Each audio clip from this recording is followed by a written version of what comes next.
So again, we're looking at formulas from your formula sheet. Now we're going to look at this formula right here. So we have displacement is equal to half the initial velocity plus the final velocity divided by time.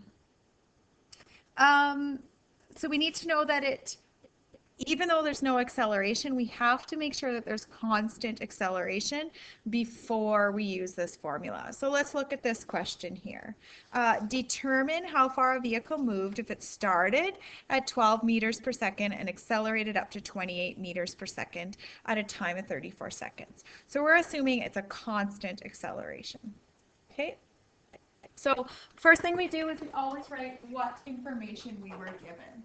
So we have our initial velocity is 12 meters per second. Our final velocity is 28 meters per second. And the time was 34 seconds. What it's asking us for is that displacement. So is there a formula that uses initial, final, time to give us displacement? Yes. So that is what we're going to use. And that line over top just means it's a vector. So displacement is equal to 1/2 VI plus V final times the time. So what we're going to do now is we're just going to put in our information. Displacement is equal to 1/2 V final was 28 meters per second plus, sorry, let me look at this. This one says the initial plus V final. The initial, our initial speed was 12 meters per second plus 28 meters per second. And we times this by a time of 34 seconds. So my displacement, I'm going to put this all in my calculator at once. What I need to do first is look at my units. I have meters per second plus meters per second.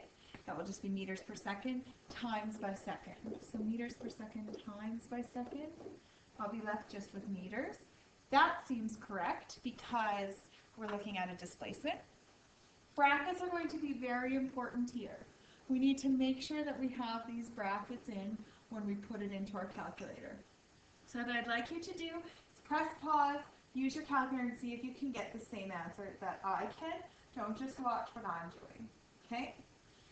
If you aren't getting the same answer as me, then you need to send me a text or you need to send a video and say, Ms. Cantillon, an email and say, Ms. Cantillon, I don't know what's going on, and then maybe I can give you a call and we can walk through your calculator. Okay, so 1/2 bracket 12 plus 28 times 34, and we should get 680. Significant digits, 2, 2, 2. So it looks like my final answer can only have 2 significant digits. So to show that we only have 2 significant digits, we'd go 6.8 times 10 to the 2 meters.